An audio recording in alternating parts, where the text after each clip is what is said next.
আসসালামু আলাইকুম এভরিওয়ান, চলে আসলাম নতুন একটা ভিডিও নিয়ে। তো সবাই কেমন আছেন? আমি আছি আলহামদুলিল্লাহ ভালো। তো আমি আজকে মজার একটা রেসিপি নিয়ে আসছি। তো এটা কাঁচা আম দিয়ে আমি তৈরি করেছি। তো কাঁচা আম থাকতে থাকতে অবশ্যই এরকম বানিয়ে নিতে পারেন। তো দয়া করে সম্পূর্ণ ভিডিওটি দেখে সঙ্গেই থাকবেন ইনশাল্লাহ। আর প্লিজ একটা লাইক দিয়ে ভিডিওটি কন্টিনিউ করবেন। তো এটা কাঁচা আমের আচার বলতে পারেন বা ক্যান্ডি ফুটি যেটাই বলেন। তো এটা কিন্তু অনেক মজার ছিল, দেখেই বুঝতে পারতেছেন।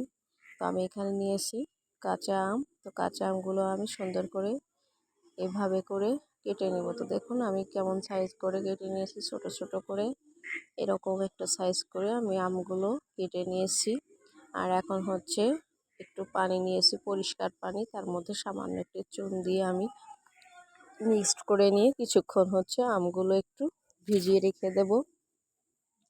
এভাবে ভিজিয়ে রাখার ফলে কিন্তু আমগুলো একেবারে গলে যাবে না, যেটা আমরা মোরব্বা বানানোর ক্ষেত্রে করে থাকি। তো সেক্ষেত্রে এটাও আমরা এভাবেই আমি তৈরি করব। তো এখন একটু সামান্য লবণ দিয়েছি, আর এখন একটু মিক্সড করে রেখে দিয়ে দেবো কিছুক্ষণ। আধা ঘন্টা মতো আমি রেখে দিয়েছিলাম।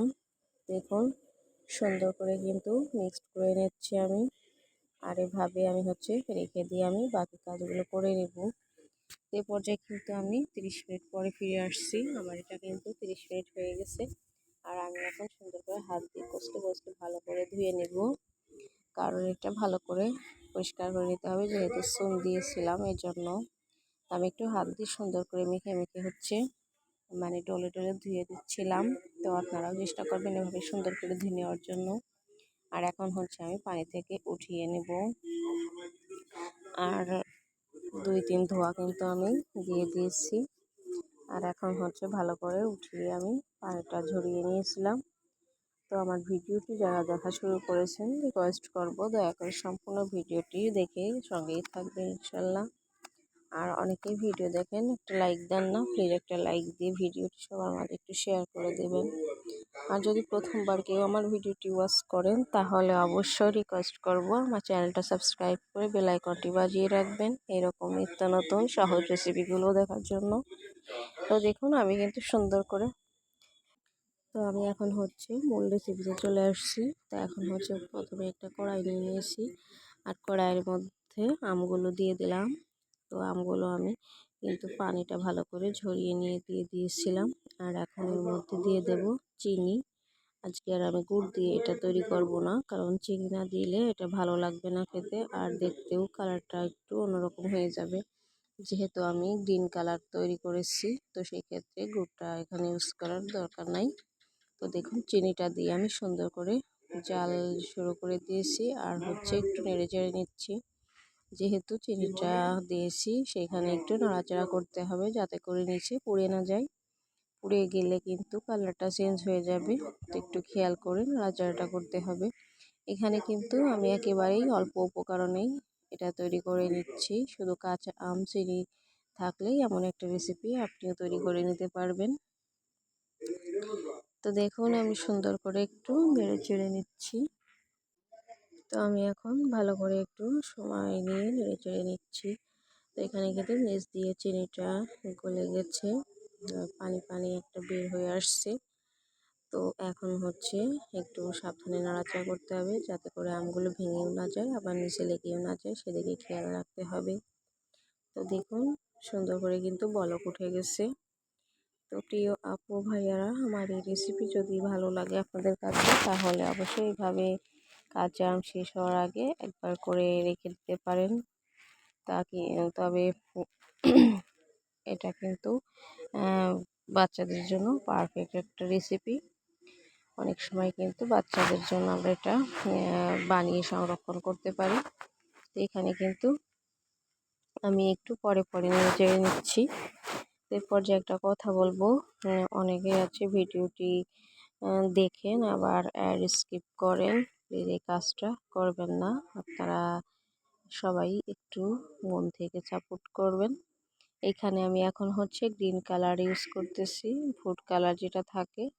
তো এটা দিয়েছি, কালারটা এই জন্যই সবুজ হয়েছে। তো এই কালারটা দেওয়ার কারণে দেখতে অনেকটা সুন্দর লাগছিল কালারটা।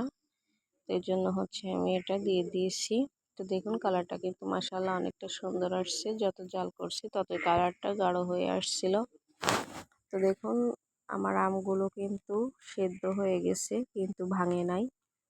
ওই যে লবণ আর যে চিনির পানিটার মধ্যে রেখে দিয়েছিলাম আমটা ভিজিয়ে, এটার কারণেই আমার আমটা একেবারে আস্তে আস্তেই আছে।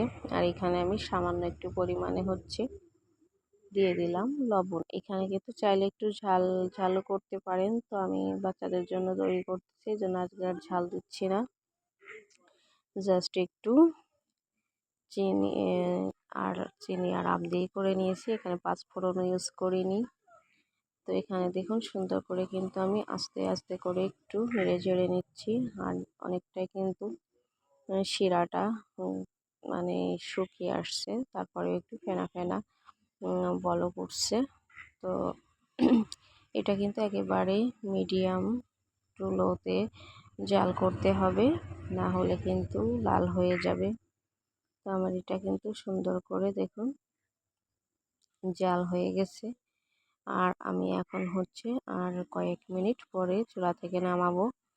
তো আমার ভিডিওটি যারা এতক্ষণ ধৈর্য সহকারে দেখলেন তাদেরকে জানাই অসংখ্য অসংখ্য ধন্যবাদ ও আমার পক্ষ থেকে রইল অনেক অনেক ভালোবাসা। তো সবাইকে অনেক ধন্যবাদ ফুল ওয়াচ করার জন্য ভিডিওটা। তো দেখুন আমার এটা কিন্তু কমপ্লিট হয়ে গেছে। আমি এখন হচ্ছে এটা নামিয়ে নেব।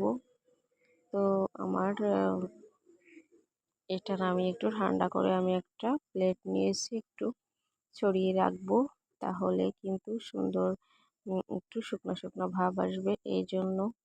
তো এটা হচ্ছে আমি প্লেটের উপর নিয়ে ভালো করে খুন্তি দিয়ে একটু সব দিক দিয়ে ছড়িয়ে দিচ্ছি, যাতে করে ভালোভাবে একটু শুকনো শুকনো হয়, এই জন্য। তো কালারটা কিন্তু মাশাআল্লাহ অনেক সুন্দর লাগছিল দেখুন। এটা কিন্তু আপনারা চাইলে অন্য কোনো ফুড কালারও দিতে পারেন। তো আমি হচ্ছে ঘন্টাখানেক রোদের উপর রেখে দিয়েছিলাম, তারপরে হচ্ছে যে পরিবেশন করে নিয়েছি। দেখুন কত সুন্দর দেখা যাচ্ছিল।